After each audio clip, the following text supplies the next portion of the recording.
Халқымыз арасында шет тілдерін үйренуге қызығушы замандастарымыз баршылық. Осындай инсанлардың өз бетінше шет тілдерін тез үйрену үшін har xil ұсулар да ойлап табылмақта. Мәселен, тіл үйретуші компьютер ойынлары, интерактив ұсулар. Көрсетуімізден орын алған инновациялық жаңалықтар рубрикасында осындай компьютер бағдарламалар үстінде жұмыс алып барып отырған жастарымыздың бірі менен танысасыз.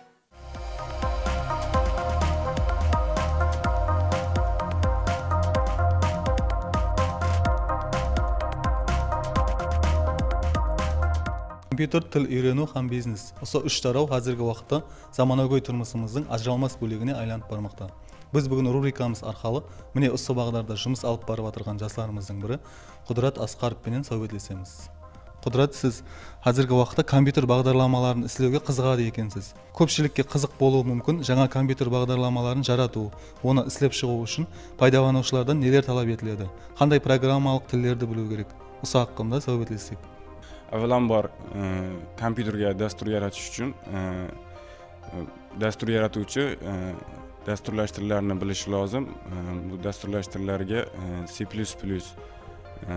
Java, Pascal va boshqa dasturlash tillari mavjud. Ana shu dasturlash tillarida kompyuterga dasturlar yaratiladi va hozirda Android telefonlarga ham mana shu tillarda dasturlar yaratilyapti. Agar xohlovchilar yoki qiziquvchilar bo'lsa, bu dasturlash tillarini boshidan o'rganib chiqishi lozim bo'ladi. Bu dasturlash tillarida dastur yozish uchun o'zining maxsus programmalari mavjud. Bularga C++ Builder, Android Studio va boshqa dasturlash programmalarini misol keltirishimiz mumkin. Dasturlash tillarini o'rganish uchun o'rganuvchidan bir qancha vaqt talab etiladi. U dasturlash tillarini noldan boshlab o'rganib chiqishi lozim. Buning uchun u bir dasturlash tilini tanlab olishi lozim va shu bo'yicha o'zining izlanishlarini olib borishi lozim. Buning uchun u oldindan informatika fanlaridan xabardor bo'lishi kerak. Sanoq tizimlari va boshqa bilimlardan o'rgangan bo'lishi lozim shu bilimlarni. Қазіргі уақытта қандай бағдарламаластыру тілдерін үйреніп отырсыз? Сондай-ақ қандай жаңа бағдарлама үстінде жұмыс алып барып отырсыз? Hozirgi vaqtda men C++ tilida dasturlar yozishga qiziqyapman va mana shu tilni o'rganyapman. Bundan tashqari men Android smartfonlariga dasturlar yaratishga qiziqaman. Shuning uchun Java dasturlash tili haqida ham bir qancha bilimlarga o'rganmoqdaman, ega bo'lmoqdaman.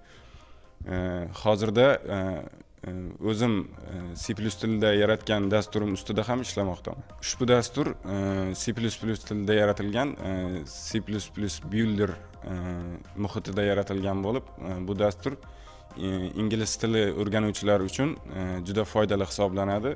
Bu dastur noldan boshlab o'rganuvchilar uchun juda foydali.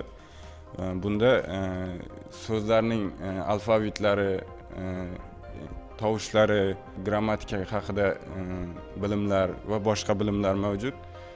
Bu dasturni o'rganish uchun hech qanday bilim talab qilinmaydi. Oddiy foydalanuvchilar ham bu dasturdan bemalol foydalanishi mumkin.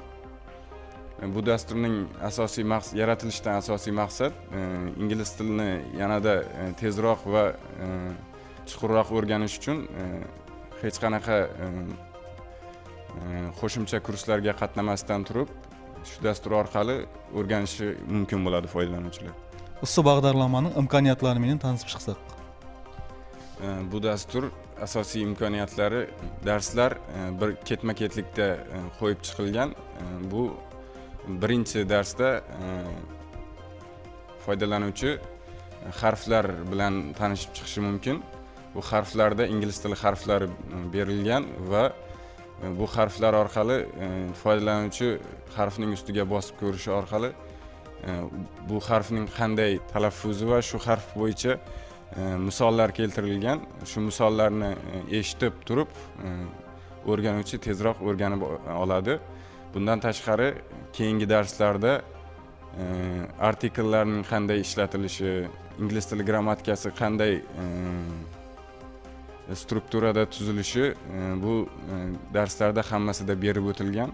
Birinchi darsni olib qarasak, birinchi darsda ingliz tilidagi hamma harflar berilgan. Bu harflarda har biriga